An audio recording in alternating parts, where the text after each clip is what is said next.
asunto polémico de bajar a Pancho Villa del pedestal de la oficina principal del gobernador, que duró muchos años. Hay una sala de gobernadores que la mayor parte de los cuadros fueron pintados por Soto, hijo de Sotomayor. Los Sotomayor, que fue Caprieto, mi amiga. Sí, fundador de la Universidad de Chihuahua, gobernador del estado. Sí, efectivamente.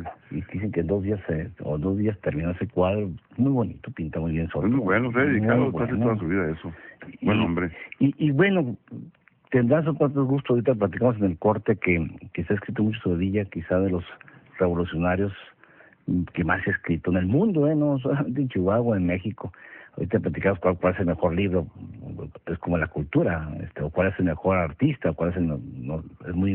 No hay comparaciones. Y ahorita Paco Ignacio Taibo, o bien Freire y Katz, que para mí son los mejores, los libros más completos sobre la historia de Villa, pero viene, Víctor Ceja Reyes, viene Silvestre Terrazas, infinidad de libros atrás. Y los que hacen los enemigos de él también hay que verlo para ver la imagen que tienen. También, un hombre muy inteligente, y se hace de Terrazas que si hubiese sido un hombre culto, letrado, leído, preparado, quizá hubiese sido uno de los mejores estadistas del mundo, un hombre intuitivo, sagaz, demasiado inteligente, muy astuto, pero quizá con esa dualidad del justiciero, pero también del vengativo y del corajudo y el bandolero, pero un hombre también justo para muchos. Yo creo que tenía esa... Oiga, sí se acordará, José, también hablando de vidas paralelas, de Fidel Castro, por ejemplo, siempre, Max Scheller tiene un libro sobre 5 maneras de ver la historia. Lo cito porque, por cosa curiosa, siendo estudiante para el grado de doctorado, Carlos Wojtyla, ¿ves? Sí. Carlos Wojtyla fue Juan Pablo II. En aquel entonces, cuando estábamos simultáneamente, él era profesor en Lobán y yo estaba acá estudiante, nos escribíamos mucho con los profesores europeos. Y Carlos Wojtyla hizo su tesis doctoral sobre ese texto. Hice 5 visiones de la historia. Y entre una de ellas decía, es que todo el mundo habla, pues, de que cómo se mueve la historia. Hablaba ahí por el concepto de Dios, por el concepto de la historia, por el concepto de los grandes hombres, por la economía, por la cuestión histórica. Y entre los grandes hombres hablaba de uno, precisamente pues que son importantes, pero son simplemente lo que alguien llamaría la ocasión de cambio final de un proceso que se está dando. En el sentido, por ejemplo, de decir, grandes hombres con grandes luces y con grandes sombras. Mucho sobre este tema de la ocurrencia, a mí se me hace una ocurrencia, pero bueno, el que toma decisiones es el que el gobernante las toma y asume los riesgos y las consecuencias propias de estos actos. El hecho de haber quitado en la oficina del gobernador del estado el cuadro de Soto, ahorita hablaremos también de Soto, el pintor Soto, que en 3 días echó la foto de Abraham González, y subir a Abraham González. Podemos empezar, es un hecho histórico, creo que lo es.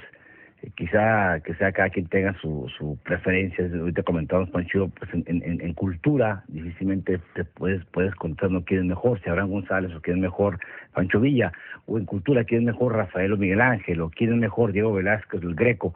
Yo creo que ese es de gusto.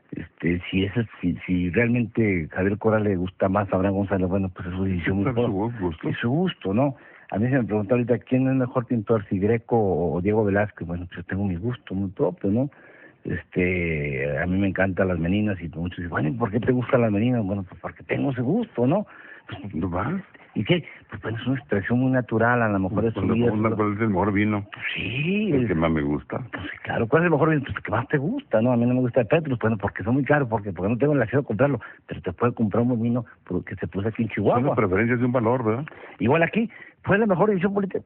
Miren, él la tomó, ha sido muy criticado, sí. Otros, qué bueno que alzaron a un pedestal a Abraham González, porque fue el que inició bien la revolución. Que fue gobernador. Oye, pero si hubiera sido conjuntivo, ¿cuál problema? Pancho en Villa y Don Abraham. Pues juntos, ¿verdad? Más bonitos se ven juntos. En todo. ¿Te imaginas?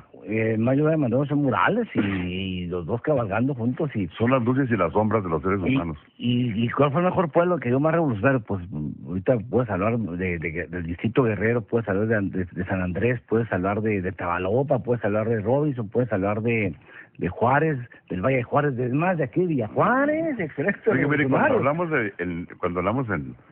Haga cuenta que me acuerdo de una de las clases. Los mejores rifleros, ¿de dónde eran? ¿Sabe qué? Ya había, y hay, en Casa Grande, ¿sí? Y en San Andrés. Y San Andrés. Pero ahora no, ahora ya hay puros dorados, pero por el sol. Por el sol. Fíjese que sí, había en Casa Grande, todavía hay, que inclusive, se lo digo como broma, pero una vez me dijeron los amigos que conozco allá, no digo el nombre por no decir quién los tenían, pero cuando decían, no, dice, aquí puede empezar otra revolución, somos como 60 rifleros que a 500 metros de distancia le pegamos hasta una mosca. Y Villa una excelente, aparte, un excelente tirador con pistola, que era su fortaleza, con pistola no tiene quien le igualara, ni Felipe Ángeles menos, el Fierro, que Fierro era bueno para tirar. Él demostraba su capacidad con la pistola, pero aparte era un jinete invidiable. Por eso la película de Hollywood lo grabaron. Oiga, ¿y se acuerda cómo dormía? Pues nunca lo pescaron. Pancho Villa dormía en el caballo que traía el famoso... Tipo Apache, como los Apaches. Sí, pero aparte de eso, se amarraba en un pie a la cabeza de la silla del caballo. Nunca dormía más que a un lado del caballo, y cuando el caballo notaba ruidos, con el jalón que hacía lo despertaba y salía.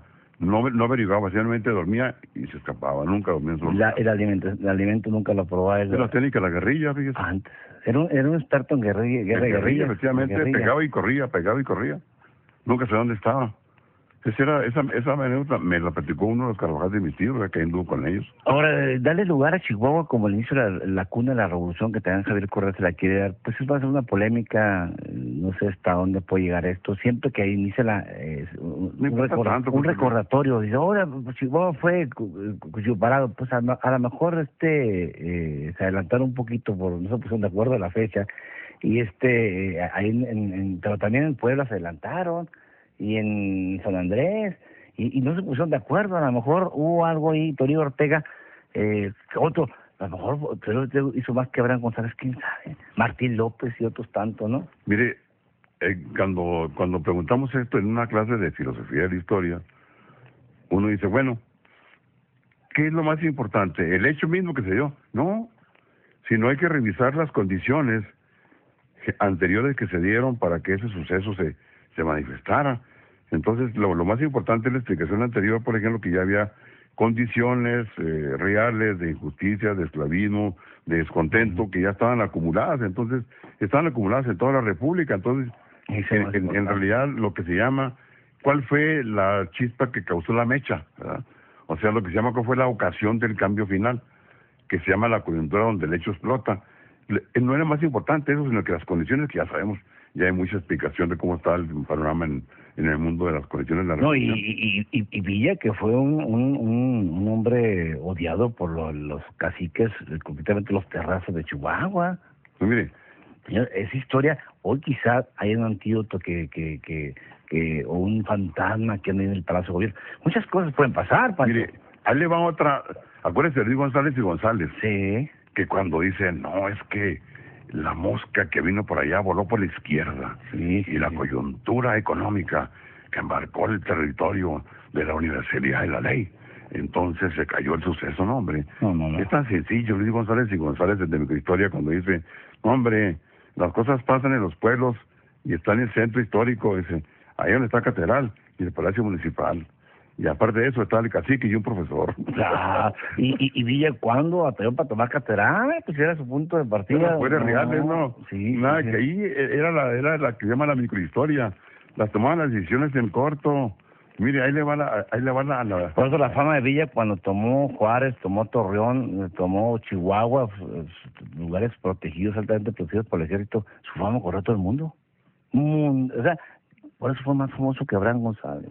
Incluso cuando revisamos, o en otra ocasión revisaremos cuando lo que pasó con la independencia, algo muy semejante, un detallito que no se imagina usted qué fue lo que hizo. Que llegó a Palacio de Gobierno, se sentó en la silla presidencial, que fue a Jalisco, ciudad y es otra historia donde perdió, pero hay tantas cosas.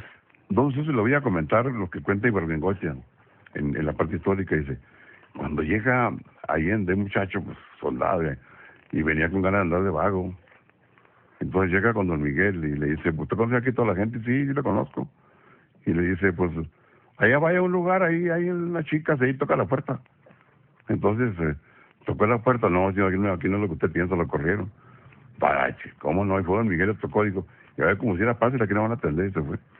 Pero mire, don Miguel, un domingo en la misa, un hecho, estaba doña Josefa en la puerta, como los pueblos, acaban de salir de la misa, y entonces, cuando se saludaban, decían, oye, nos vemos a las 8 de la noche en la casa de doña Josefa, ¿eh? O sea, como cuando usted invita a una fiesta, nos echamos una cheve en la casa de Pedro, ¿eh? Y le dicen corto a las gentes, y cuando de repente vienen dos juntos, y no le puede decir a los dos porque el otro no es invitado, y no le dice, y el otro se siente. No me dijo a Miguel que íbamos a ir, porque iba con otro que era dedo.